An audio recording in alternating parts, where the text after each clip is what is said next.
Hello BookTube, welcome back to my 2025 library tour. In this episode, the return of the British monarchy with some French monarchy thrown in. Crown and Scepter, A New History of the British Monarchy from William the Conqueror to Elizabeth II by Tracy Borman. So this is a history of the British monarchy. Haven't gotten around to it yet.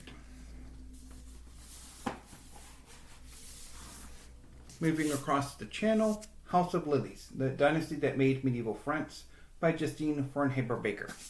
So this is a history of the Capetian dynasty that ruled France from father to son uninterrupted from the 900s to the early mid 1300s.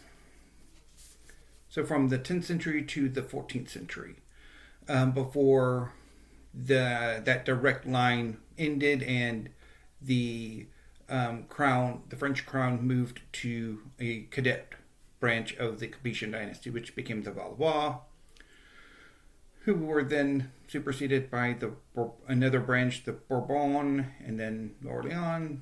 You get the idea. So this is a history of that core uninterrupted father to son line from the early 10th century to the mid 14th century. This is a really good book. I very much enjoyed it.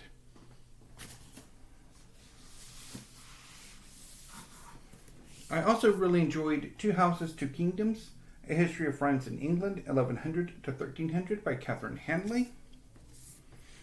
So this is a history of the long intertwined relationship between the French monarchy, which at this point in time was the Capetians, and the ruling English dynasties, the Normans, and then the Angevins. So this history looks at the relationship between French heir and Henry I, and then moves on into the last of the Capetians and Edward II and Edward III, if I remember correctly. I really enjoyed this one too. It was really good history. Moving forward in time to the Tudors, Armada, The Spanish Enterprise and England's Deliverance in 1588 by Colin Martin and Geoffrey Parker. Have not gotten around to this one yet.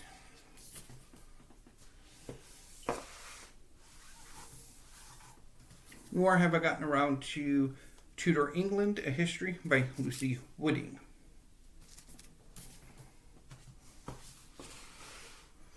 In hindsight, maybe I should have put those on the Beefcake Books tag. Oh well. The Age of Wonder, How the Romantic Generation Discovered the Beauty and Terror of Science by Richard Holmes. Have not gotten around to this one yet either.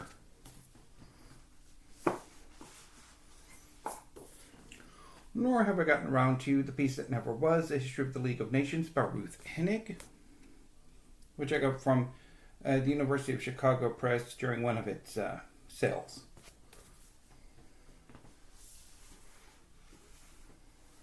Of which I finally got the physical catalog in. Empress, Queen Victoria and India by Miles Taylor.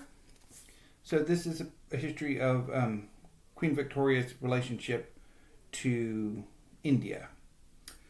Ended up bailing on it. I'm going to try to give it another go at some point, hopefully. Back to the I have not gotten around to it yet with The Restless Republic, Britain Without a Crown by Anna Key.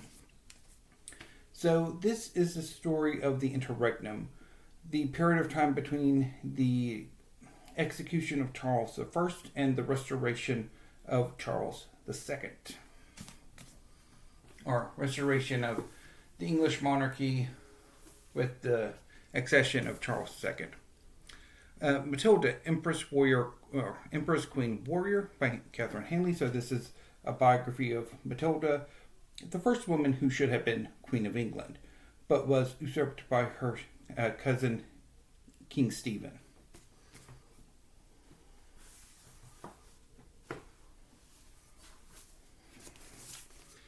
Eleanor of Aquitaine, A Life by Alison Weir.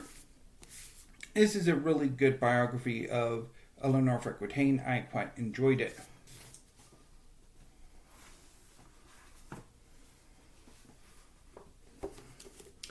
Richard III by Charles Ross.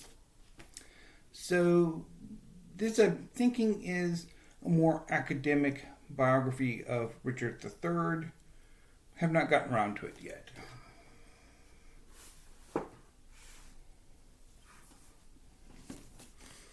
The Life of Elizabeth I by Alison Weir. So this is a biography of Queen Elizabeth I. Haven't gotten around to it yet.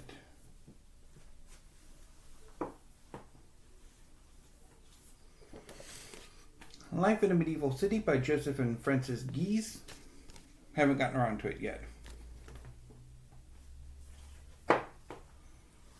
And finally, Blood Royal, The Wars of Lancaster and York, 1462 to 1485, by Hugh Bacino. So this is part of a series about the Wars of the Roses, for which Battle Royale, The Wars of the Roses of 1440 to 1462, is the other book in the series. Excuse me. So that finishes off that shelf. So into book 2, thank you, have a great afternoon, and stay safe.